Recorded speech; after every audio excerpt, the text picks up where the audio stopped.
Welcome, everybody. We're going to talk about SunPeek. My name is Philip. This is Marno. And SunPeek is about solar thermal plants. It's an open source software for performance monitoring and assessment of such plants. So why even bother about this? Well, very simple, right? Everybody vaguely interested in the future of humankind probably knows this. Most of our greenhouse gas emissions come from energy, so we should bother about renewable energy. What is energy? Is it just what comes out of the socket? Also, but not alone. Look that about half of our final energy consumption is heating and cooling. So we can do part of that with heat pumps and stuff. It's good. We can electrify some things. But still, it's half. Heat is half. And almost everything of that, just 10%, 11%, maybe 11.5% now, 12%. But almost everything is fossil. So we have a very long way to go. Everybody's talking about increasing shares of renewables. Are we doing good? Yeah, we are slightly increasing in percent. But in absolute numbers, we are not. Look at this 10-year comparison. In absolute numbers, we're going up. Well, we should be going down to zero as quickly as possible. So we have a long way to go. And there is big potential for a lot of technologies, and solar thermal is one of them. Solar thermal has very good projections on the long run. So what is solar thermal? I guess most of you know PV, photovoltaics, by now. What is it? It's simply put devices that turn sunlight into electricity. This is maybe a simplified ref, but you understand the point. Solar thermal is what we talk about now, and it's very different. It's a very different technology. It's basically water or some other heat transfer fluid circulating in some collectors, and thanks to some highly efficient materials and coatings, it enters cold and it gets out hot. That's how it works. It's highly efficient. That means per square meter, it's about 3 times as efficient as PV. Of course, it produces heat, not electricity. So it's something different. Produces heat means it's only useful when it produces the temperature level that you need, that you want. So we have a lot of different technologies for different temperature levels, including concentrating, including vacuum, etc. So you can tell we need a lot of different physical models to describe how all these technologies work. And this is basically what SunPeek is about. We focus on large-scale systems. They look more or less like these. You can tell that there's a lot of different technologies involved. You can also tell from this picture that SunPeek focuses basically on a B2B level. So we don't deal with end customers primarily. It's B2B. And what we do with these plants, we are not into designing them. We are not into installing them. We come into play when these plants are all out there and being commissioned and start the operation and start collecting data, start collecting sensor data. And then with that sensor data, we try to answer basically 2 important questions. One is a verification question. Does the plant perform as expected? Well, it performs as it performs, like we measure it with heat meters. But what is expected? That's difficult because temperatures are different, technologies are different, weather is different, etc., etc. So calculating the expected part is the hard part of this question. And the second is a monitoring question. Are there any changes over time? So again, we are very much into the operational phase of these plants. Why? Because on the design phase, there is a lot of knowledge. It's quite well known by now how to build these plants. There is a lot of well-known and established standards. On the operational side, there is just one technical standard, which emerged 2 years ago, so it's very recent. And we're basically implementing methods from that ISO standard into our software, because we believe that open source software is much more useful than PDF documents. And we are also active in the technical committee which develops this ISO 24194. So to give you a few results of what it roughly does. Basically, SunPeek does some data filtering, and then we compare what is measured at the plant level with the target. So with what SunPeek calculates is the expected outcome. And if we are above what we expect, then we're doing good. So if we do this for some period of time and the measured is more than the target, more than the expected, then the check is verified, the check is passed. A second application of this can be to apply this check over time and calculate this ratio of measured to expected. And then you see when the performance starts to degrade, and this is with all influencing factors already factored in, already calculated. So this is not because of differences in weather, solar radiation, temperature. That's all already factored in into our models. So a decrease is a decrease. So in that case, you can tell that something is going wrong at the plant. Either there is something that doesn't work, or like in this simple case, it's just time to clean the collectors. But it's also very useful to know when it's time to clean the collectors, because that costs money, right? Okay, before I hand over to you, Marnach, I'd like to proudly mention that we submitted our JUST paper just last week, so you can find a lot more about more research methods that we're active in. This was just a very simplified version of all. And we also share open data and more research papers, all in our Zenodo community. Talking about some communities, I'll hand over to you.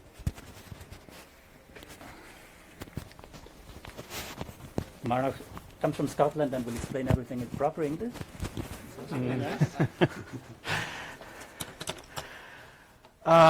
Right, yes, somewhat unconventionally putting the community slide in the middle of the presentation. We should mention our funders. We're funded at the moment mostly by research grants. We're trying to change that from both EU and Austrian national level, as well as some industry foundations. And we have a small but growing community of users and we say expertise contributors. We are really trying to grow our also software contributors. That's something we would very much like more of.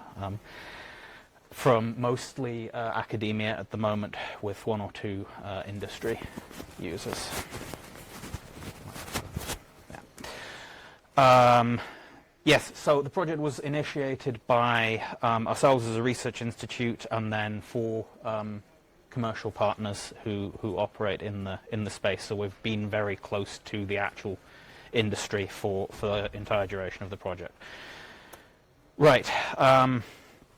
Go into a little bit more detail about how this actually works. So the basic workflow in the software is that you add a solar thermal plant object, and then you have to describe the properties of that plant.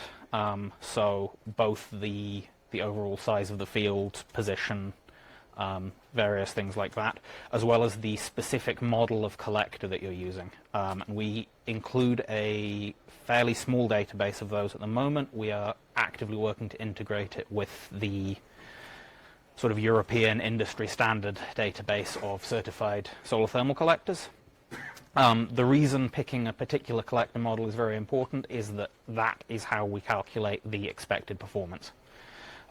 So that's a key step, and every collector performs, in some cases, very significantly differently. We have a process called sensor mapping. Basically, we tried to be as open as possible in what input data we accept, because every SCADA system, every logging system outputs its own fun, different data format with its own channel names. So rather than requiring our users to reformat all of their data in order to work with our software, we said, okay, we'll try and take as many different data formats as we feasibly can, or at least as many different data layouts as we feasibly can. So that means we have defined roles is probably the best word for data channels within the software, and the user has to do a one-off process to manually say, this channel in my data with this arbitrary name that my control system engineer selected maps to this role.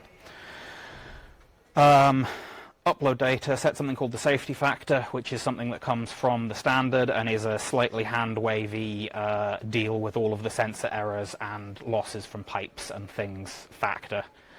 We would very much like to reduce how large that factor has to be and make it more precise, but at the moment it's kind of a requirement.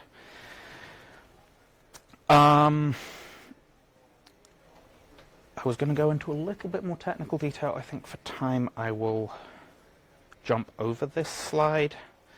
And yes, I know I said I was going to less technical detail, and now I'm going to architecture, but I just want to highlight the fact that we took an approach which has led to some slightly interesting packaging decisions and a little bit of complexity on our side of basically we want to support quite a wide range of users, from what we deem technical experts, so other researchers, other software engineers, people who actually want to work with our core libraries directly, either to integrate them into the software or to integrate them with a web API. And we also want to support general users from the plant operator companies who are typically not software engineers, are typically not IT people. In quite a lot of cases, our users have an IT staff of 0, which means we need to be quite friendly to them. So we have a JavaScript front end, which is built as a separate component, and then our entire back end is in Python. I don't know if we mentioned that yet. And we provide different packaging formats for our different users. So for the general user case, get it running quickly, we provide a set of Docker images and a Docker Compose file. And then we also provide a Python package, which is on PyPy if anyone wants to use that. Yes, again, different installation options. I'll just mention them for completeness. There on the slide. We also bundle a set of open data with the application. So one of our initial cooperating partners contributed some data from one of their plants, which is normally very hard to get. People don't like to share their operating data. So if you install the full application or you install the Python package with the demo extra, you get a set of data to play around with without having to actually set up your own plant at all. And that is also available on, we have a public demo server. Please be aware it is a public demo server. Any data you upload there is public. I have vague plans in the back of my head to build a sandbox integrated with the documentation, but that hasn't happened yet. Yes, just the last information is available. We have a docs site. We're on GitLab if you want to join us. And yes, please join us. If anyone is interested in joining as a contributor, we will welcome anyone. You think we have time for questions? Yeah, we have around 2 minutes. Okay.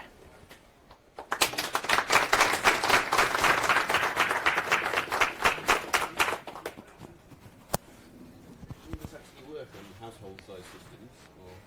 No.